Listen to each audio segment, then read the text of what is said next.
Good day, and welcome to today's tip on living fully alive. Today I want to talk about journaling and the importance of keeping a good, accurate food journal, which will help not just you, but help me as we go through this process of weight loss.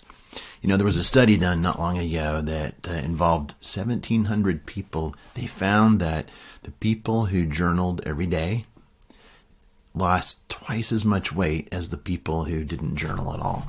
So there's power in journaling, and I'm going to talk a little bit about some of the things that I like to see when I review a journal, and we'll go into a little more detail about how you can do that on the Practice Better portal.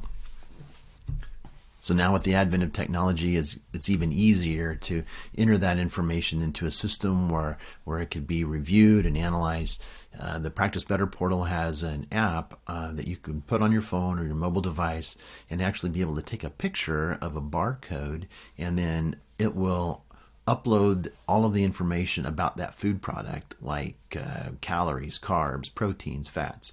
So it makes it pretty simple, but it's a departure from your normal daily routine. So something that you have to be intentional about. But I strongly encourage you to consider journaling. I know it's not for everybody, certainly not every day, but if you can at least pick maybe 3 or 4 days out of the week, maybe every Monday, Wednesday, Friday, or you pick the days, but to at least have several days a week where you're very intentional about recording everything that you're eating and drinking, so that we can better analyze it and hopefully help you be on the right path.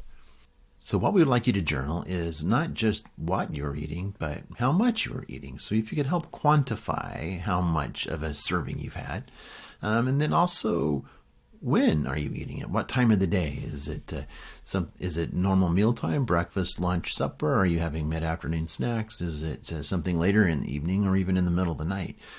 Obviously, those are important things to be able to observe so that we can see if there are certain patterns or trends.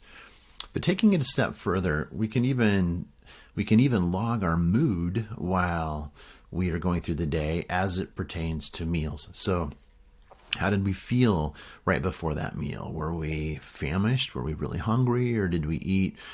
Maybe we weren't that hungry. Maybe it was more boredom. Maybe there was a lot of stress and you found that you turned to food because of stress.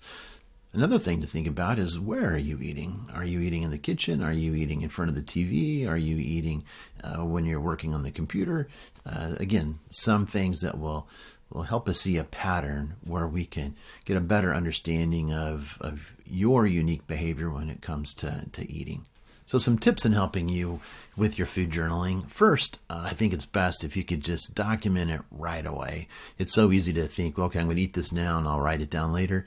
Oftentimes we forget. So if you can get into the habit of, as soon as it goes in your mouth, immediately go to your phone or go to your computer or even a notepad and write down as many details as you can about what you just ate. And don't forget to log the alcohol. It's easy to overlook that, thinking that it really doesn't have a big impact on our nutrition status and our ability to lose weight, but it does. So be honest. Be brutally honest. No shame, no guilt here. We want to be able to help you, and for us to be able to do that, it's going to be important that we have an accurate representation of what you're eating throughout the day.